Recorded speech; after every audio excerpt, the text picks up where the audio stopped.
नमस्कार, मी तुमचं स्वागत करते रुईज रेसिपीमध्ये। आज मी नारळी वड्या दाखवते कशा बनवते माझ्या पद्धतीने।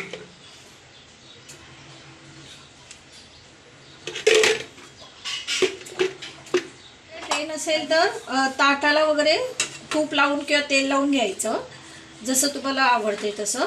आता मी हे तूप लावते।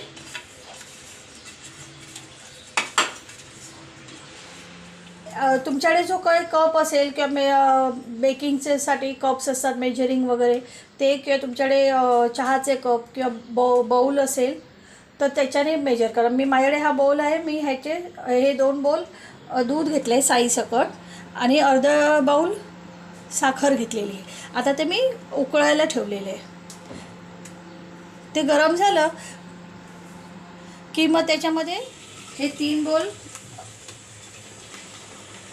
डेसिकेटेड कोकोनट घेतलेला आहे मी।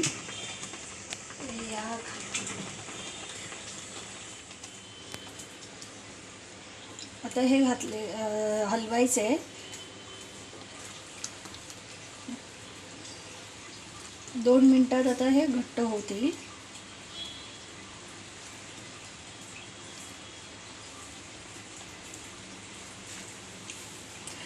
मी डेसिकेटेड कोकोनट घेतलेला आहे। तुम्ही ओल्या नारळाचा चव घेऊ शकता। फक्त तो पाठचा भाग काळा असतो तो काढून घ्यायचा आणि पांढरा भाग घ्यायचा।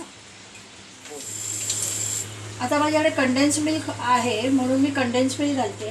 आता कंडेन्स मिल्क कसं दूध परत घ्यायला नको आणि साई पण नको, कारण साईचं दूध घेतलेलं आहे। आणि जर तुमच्याकडे क्रीम नसेल दुधावरची तर तुम्ही अमूल फ्रेश क्रीम वापरू शकता, 2-3 चमचे। आता साजूक तूप टाकायचं 2 चमचे।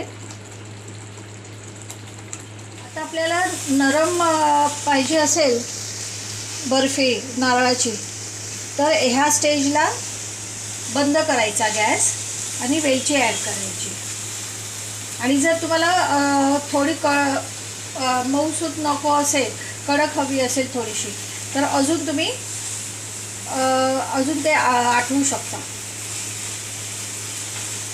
हे बघा, आता मला मऊ पाहिजे म्हणून मी ह्या स्टेजला आता बंद करते गॅस आणि वेलची पावडर घालते।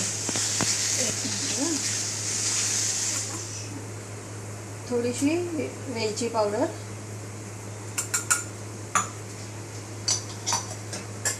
आता ह्या स्टेजला मी गॅस बंद करते आणि ट्रेमध्ये हे सारण काढते आणि सेट व्हायला ठेवते, कारण मला फ्रीजमधले आवडत नाही ठेवायला, कारण घट्ट होते आणि मऊसूत राहणार नाही।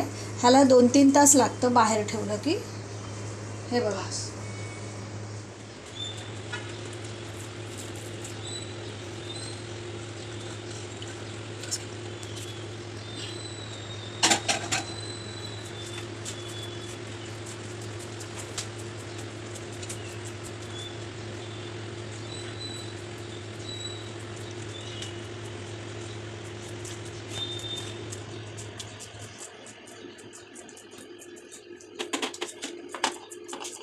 आता मी हे सेट करायला ठेवते लेवल करून।